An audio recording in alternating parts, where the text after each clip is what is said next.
Hey guys, good evening and welcome back. This is Donna Sharp with Holistic Wellbeing. Thank you so much for joining me here on day 532 of doing these lives. So delighted to be here. Wanted to come back again this evening just to speak with you guys from the book, Creating from Strong Families. If your family is not strong by now, I don't know what will be. Because I've been speaking from this book for about a month, a little over a month.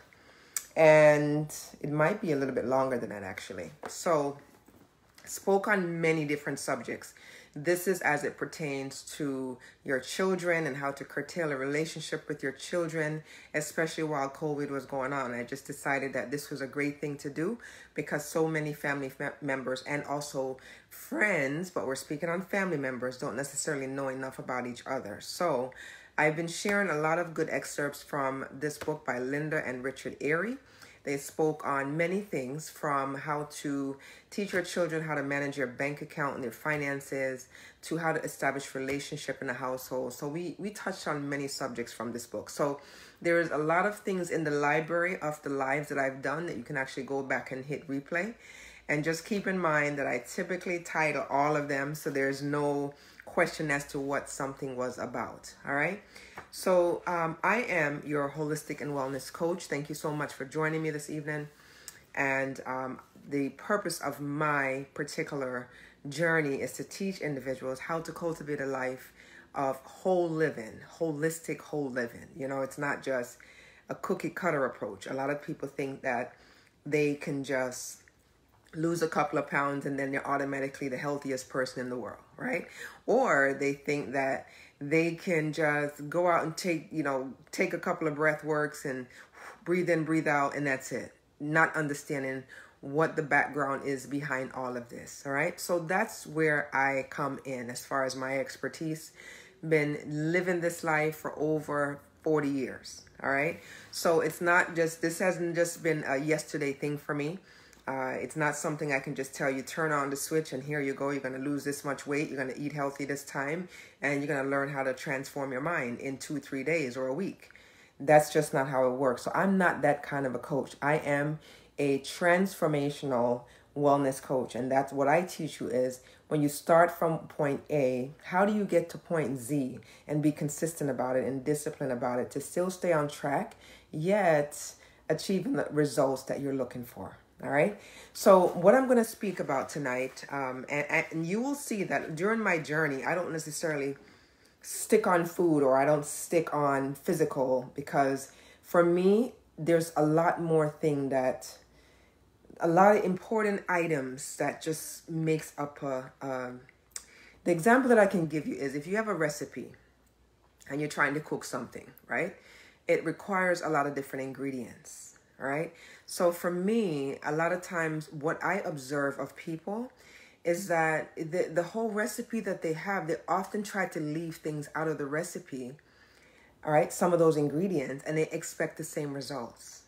That's not how we do things. That's not how we live life. And so my mission is to teach you how to not leave out the ingredients. You might even want to add something more, because that's what it's going to take to come out with the best recipe and the best dish that you can possibly have. So if that gives you a little summary as to what I do, that was just a little tidbit.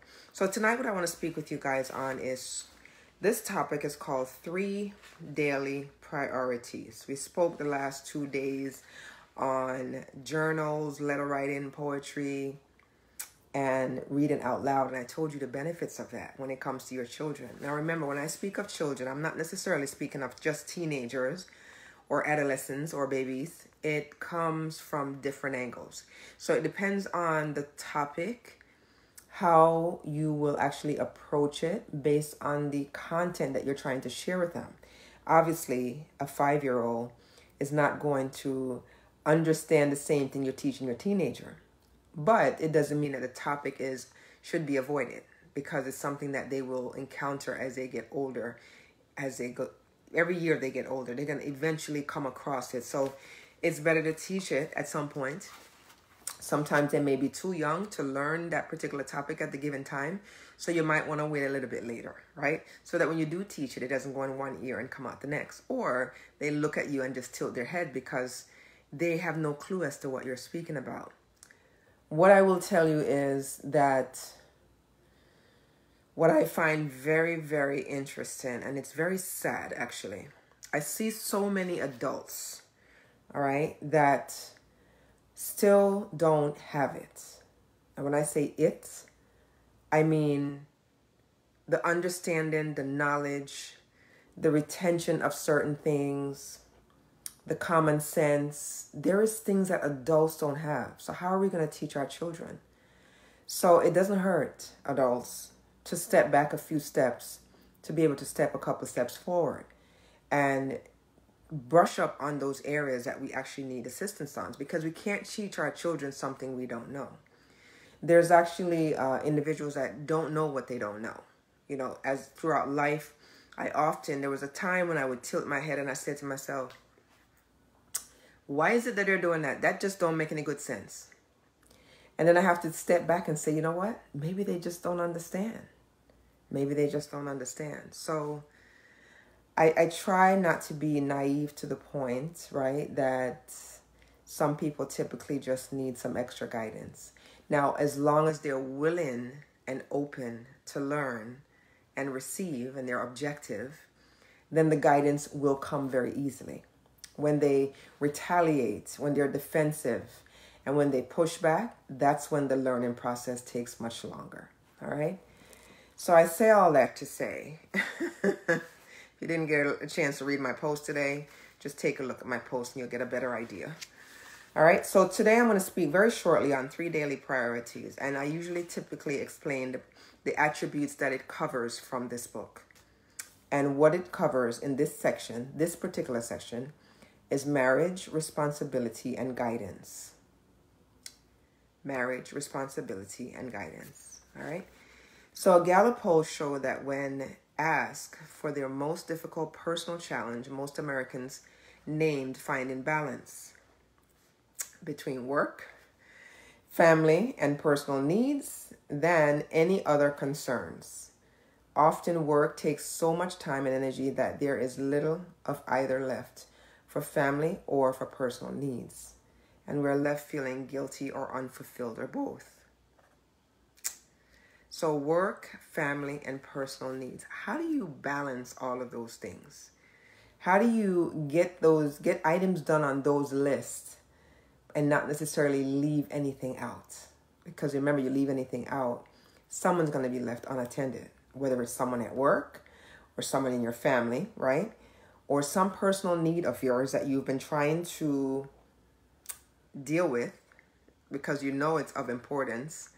And you know that once you deal with that personal matter, it's going to help to not only fulfill your tank, but it's going to also allow you, to positively pour into somebody else, right?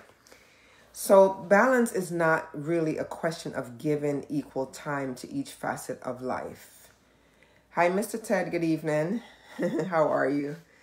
It's a question of doing something, even a little thing, each day for each priority. Right? Balance is not really a question of giving equal time to each facet of life. It is a question of doing something, even a little thing, each day for each priority. So basically what that means is the 3 areas that I just spoke on. Work, family, and personal needs. It's not about balancing all of them like you're on a seesaw. They're basically speaking about just pouring a little something to each of those segments every day. Now, remember, you have to make sure you prioritize things, because if you're trying to pour 95% of your time into your work and you're neglecting your family and your personal needs, then there's definitely not going to be a balance, right? But when you equal it out a little bit better and you're prioritizing, because obviously you can't get everything done at one time. You need to figure out, as far as your family is concerned, what are those high priority items that I need to contribute time to? What is it that takes precedence? If you were to look at one full month, what takes precedence every month that I need to make sure that I'm incorporated into my time for my family? Same goes with your work and personal needs. But for me, God first, family second, and career third. So in saying that, you understand where the balance, where most of this time needs to go anyway. But unfortunately, a lot of times people place more time in their work and they neglect their family, and the family falls apart. So you have to make sure you're understanding what is the most important segment of each of these areas and put in that time equally on all three areas. All right. So try this tradition. Before making your daily list of have to-dos, write down one thing you will do that day for each family member and one thing that you will do for yourself. Remember, don't leave yourself out. Because when you leave yourself out, you're not going to be, like I just said a few minutes ago, you're going to empty your love tank and you're not going to be able to have anything to dish out to anybody else, right? So write down one thing you will do that day for a family member and one thing that you will do for yourself. Even if if they're small things, play catch with Billy, exercise for 10 minutes, compliment Sally or on her math test grade and take 5 minutes rest. Just doing one little choose to do each day for the family and for self with help, you keep a sense of balance. You notice how they did like a little tidbit on each of these sections? Just a little bit here, because at least you're given that time where it needs to be and you're not just totally exhausted and you come home from work and then you say, oh my gosh, work was so difficult. They did this and they did that. Next thing you know, Sally or John is tugging on your pant tail and like, listen, daddy, I want to tell you something today. You just totally ignore him or her and you go straight to your food and you go to your bed and that's it. And then you wake up the next day and you probably regret not turning around and giving your child that attention that they needed. So if you don't balance it and pay special attention to it, you're going to lose it. And my thing is, time is too precious to waste. I am not a time waster, let me tell you, okay? I see so many people, they do things that just take up all their time and they lose that precious time that they can actually use to learn so many things in life that they often desire to learn. Some people put things off and they say, oh, I'll just give it about 2 more years, I'll do it. Why? Right? You cannot turn back time and say, then you're going to look back and say, oh, I wish I did, I could. It's too late then. I'm here to tell you, all right? It's too late. So make precious use of that time. This habit can become the kind of pattern of tradition that keeps you and as a parent more constantly aware of the needs of your family and your children.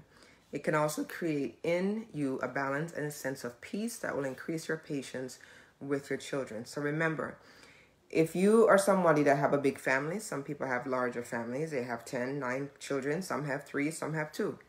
Then you have to really learn how to balance your time accordingly. Because remember that every single second that's passed that you don't dedicate your time and attention to these children, when they get older, you're going to look back and say, oh my goodness, I wish I did take Sally fishing or John fishing when I was back. You just can't turn the clock back. I'm here. I don't know what to tell you. You just can't, right? So make sure that you're very conscientious about your time and planning. I know for me in particular, I tell you guys this time and time again, I typically do a to-do list every single day. Now, that's my form of journaling because I cover everything that I do on my list. And what's amazing is I'll go back and look at the list and I check it off as I go. Because to me, that's a sense of accomplishment. And I prioritize the items on the list when I do the list. I don't just necessarily just jot things down. Now, sometimes you can brain dump if you just have so many things coming at you. Put it all on the list. You can always organize it afterwards. But I check it off as I go. But it just always amazes me how many things I get done in one given day. I never forget someone asked me, they said, Donna, do you have 48 hours in your day? And I said, no, I don't. I have the same amount of time that anybody else have in their day. It's just I'm not a time waster. I don't believe in wasted time. So if you're coming to me with something, make sure it's something good because I don't mind sitting down and talking about it. But if it's not going where I think it needs to go these days, I will not focus my attention on it. All right?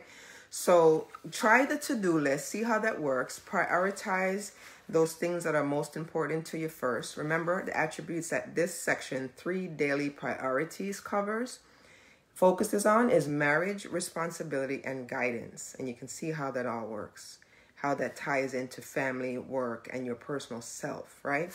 So try the to-do list. Put the important things at the top. Make sure as you're going down your list throughout the day, you're checking everything off as you go, because then you're assured that you're not going to really leave anything off the list. And you don't forget your children, and you don't forget somebody at home. You don't forget your personal time with God. Whatever that is on your list, just write it down, all right? And it doesn't have to be in any particular order. I know I did a live once on brain dumping, and I told you guys how to do that. It's quite similar. But again, try this and see how well it works, and see how well you'll be able to balance things out in your life so you're not overcompensating in one area and you're neglecting the other. So that's all I had to speak with you guys on tonight. It's the topic of 3 daily priorities, and it's from this book, How to Create Strong Family by Linda and Richard Eerie. We're coming close to the end, guys, and then I'm going to move on to something totally different. But I wanted to make sure that I didn't leave out these last little bit of tidbits that's important, because we covered a lot of things the past month, well over a month now, from this book, as far as how to cultivate a better relationship with your children and also with your family. So if you love what you heard today, I'm going to encourage you to share this live with someone else. Most of all, I'm going to encourage you to hit the love button. I don't like the thumbs up. I'm telling you right now, thumbs up, they're very dry. Hey, that's just me. And you can do that. You know, there was a time I thought all you can do was the thumbs up, and then I figured out how to do it. You have to put your finger on the thumb, slide up, and when you slide up, you'll look across, and then you see all the other options you can select. It took me a while to figure that out, so maybe that's why some people do the thumbs up. So if you love what you heard, just hit the love button. And if you would like to share it and share this information with somebody else, I always tell you guys, don't try to tell them what I spoke about, because then you're going to butcher it and you're going to forget something important that they might have needed to hear. Maybe this live is not for you tonight. Maybe it's specifically for someone in your circle. I don't know, but you can share it with them as well and give them an opportunity to hear everything for themselves. By all means, I'm going to encourage you guys to go onto my website. It's holisticwellbeing.com, spelled with a W, WHOLELISTIC, wellbeing.com. There, if you click on the About section, you'll find out why I'm so passionate about what I do. Aside from that, just know that I've shifted platforms. So I've recently been on my fan page and not on my personal page. So all my fans haven't checked in yet. I asked them to like my page. So it is what it is. All I can tell you is I'm out here for a purpose, and God has me for a reason. He is using me as a conduit. Sometimes I say things I don't even know what I say. Okay, I'm just allowing him to use me. And so whoever may come along that's blessed, if it's 5 people or 5,000, it doesn't matter to me. As long as my job is done, and I just move on to the next thing and just pray that someone gets blessed from it. So I will be back again tomorrow to speak with you guys. And in this fine, wonderful world that we're going through right now, I think so many people are in need. And if you are in need, this is a place to come. Remember, I am your transformational wellness coach, and I'm very passionate about teaching individuals how to not just, again, live their life in parts, but live their life in whole, as a whole person, and not segmenting the things in their life, because that's how you're going to be able to live a complete life of vitality. So I will see you guys back here again tomorrow, mañana. Until then, if no one told you that they care, just know that I care, and I do love you dearly. Thank you so much for all your support for the past 539 days, whatever that number is. But I'll be back again here tomorrow to share some additional tidbits with you from this book. Mr. Ted, thank you so much for joining me tonight. And anyone else that may log on, I thank you for joining me as well. So until tomorrow, I bid you farewell and have a fantastic rest of your evening. Take care. Ciao.